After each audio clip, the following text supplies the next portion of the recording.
by the end of this video, you're going to know exactly how to set up your goals for 2026, but you're also going to know exactly how to make sure that it's a guarantee that you hit them. A raw, uncut version, no script, no nothing. Hopefully, no editing.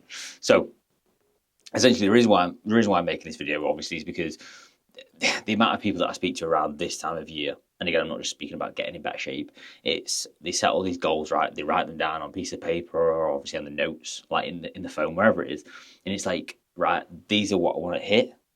But it's like, right, well, 9 times out of 10, statistics show, I can't remember the actual like percentages, but it's like the majority of people do not hit them or they just do not follow through with them. Like, yeah, January, February, great. But then by March, like I said, the majority of people will fall off, right? So it's how can we frame your goals in a way that it's like, right, yes, they're challenging, but it's almost like a guarantee that you're actually going to hit them. Okay, so one thing that I'll always say is you need to set the bar lower when it comes to your goal setting, right? Obviously, yes, we always want to shoot for the stars, but what's the point of shooting for the stars when you know, like the past 3, 4, 5 years, you set these goals and you've not followed through with them, right? And then that gives you doesn't obviously well, it doesn't make you feel great about yourself, obviously, and then it puts you in a negative mindset for the rest of the year, right? Or it makes you feel like a bit of a failure, or just it just weighs on you a little bit, right? So why not stack the chips in your favor in terms of actually following through on them goals? So set the bar a little bit lower, yes, make them a little bit more achievable, right? And then it's like, right, well, when I actually hit that goal, right, well, then I can set some more, I guess, scary goals or challenging goals, etc., etc. Like your main aim within goal setting, right? You need to build a goal. You need to build a muscle, sorry, of consistency, right? If you haven't built that yet, then how exactly are you going to reach these like scary goals by the end of this year, right? Yes, I always want to make sure that yes, my clients as well, or like anybody's like setting big goals to scare them, right? But when it comes to again just speaking like this specifically this year, right, just set them a little bit lower, make them more achievable, and when you tick them off, it's going to give you more momentum, right, in that particular thing that you're actually working towards, but just overall like life momentum, right? That's massively, massively important to remember. So basically, what I've just said to make that as simple as possible, ask yourself what would have need to happen by the end of 2026 to make this year a success, right? And I guarantee you, if you ask yourself that question, it's going to be a hell of a lot less than what you've wrote down on your piece of paper or in your notes this year and previous years, right? That's all you need to do. It's probably going to be 2 or 3 things that you're happy that you've actually accomplished, not this long list of 5 or 10 or 15 things that I've seen people write.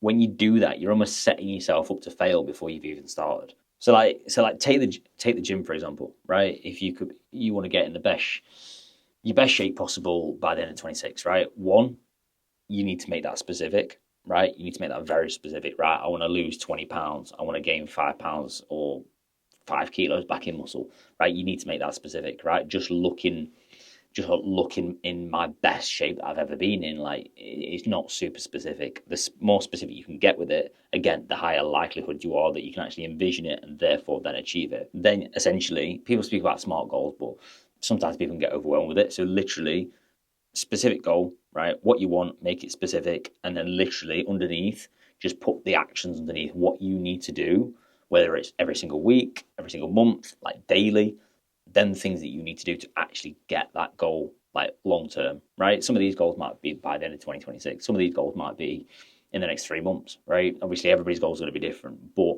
there's no there's no point writing down a goal and then not laying out any actionable steps in terms of how you're actually going to get there, right? Because you're just viewing goal setting as a tick box exercise, and that's obviously the easiest way to not hit them, right? So lay out the goal, make it specific, and therefore then put the actions underneath it, how you're actually going to get there, right?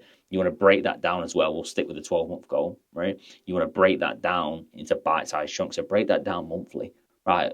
Again, sticking with the like, I want to get in the best shape of my life goal, right? I want to drop 20 pounds, right? Well, what does that look like in January, in February, in March? Where do I need to be by summer to make sure I'm hitting my goal by December, right? Break that down, because then when you can see that, you can get to, I don't know, June, and like you may be 2 or 3 pounds behind. You know that you need to, for example, fat loss specific, you need to go a little bit more aggressive in the back end of the year to make sure that we're picking up the pace and we're almost like doubling up on the amount of pounds that you need to lose within them coming months, essentially, to almost play a bit of catch up, right? But if you're not assessing that, if you're not looking at that, you're never going to know. Do you know what I mean? So it's like data is everything. You need to be making sure that you're looking at that month to month, like week to week. You're mapping it out, and then you're assessing yourself every single month.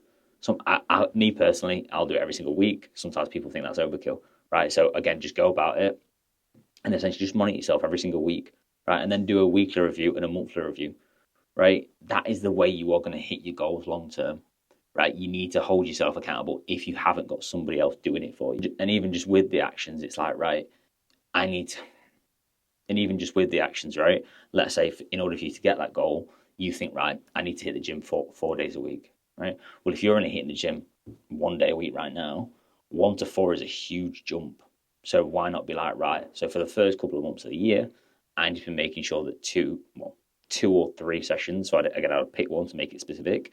Either 2 or let's say 3 sessions a week is a non-negotiable, right? 1 to 4 is an additional 3 days within the week. It's a big jump, right? And then obviously at the halfway point by June, let's say then, right, I need to make sure that from June, 4 workouts a week is obviously done consistently, right? Again, do not set yourself up to fail. Do not take big jumps. Yes, you might be able to maintain it for January and maybe a bit of February, but like I said, based off statistics, maybe based off your own personal experience, like again, you're setting yourself up to fail, right? And then naturally, if that's just one goal specific, if you fail on that first goal, like early doors in the year, like I said, it puts you in that negative mindset, and then that's going to impact any other goals that you've written down essentially. Okay, so again, none of this is guaranteed, right?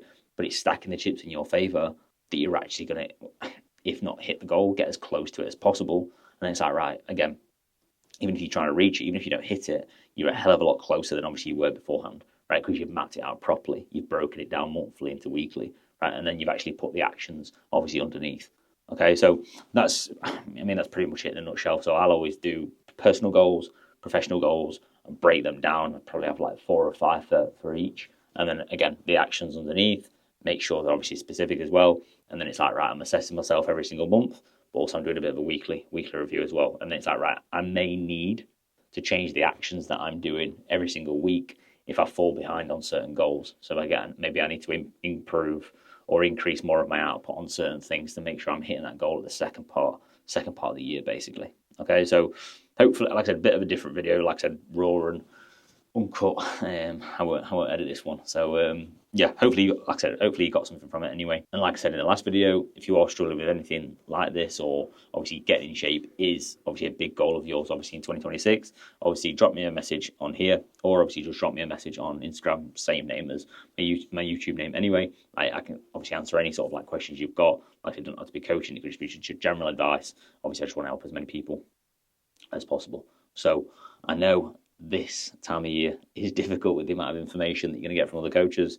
Again, I just want to almost break through obviously that noise, simplify it all obviously for you, and obviously hopefully it starts the chips in your favour in terms of obviously you reaching them goals obviously by the end of 26. Thank you for listening to me ramble, and I'll see you in the next one. Peace.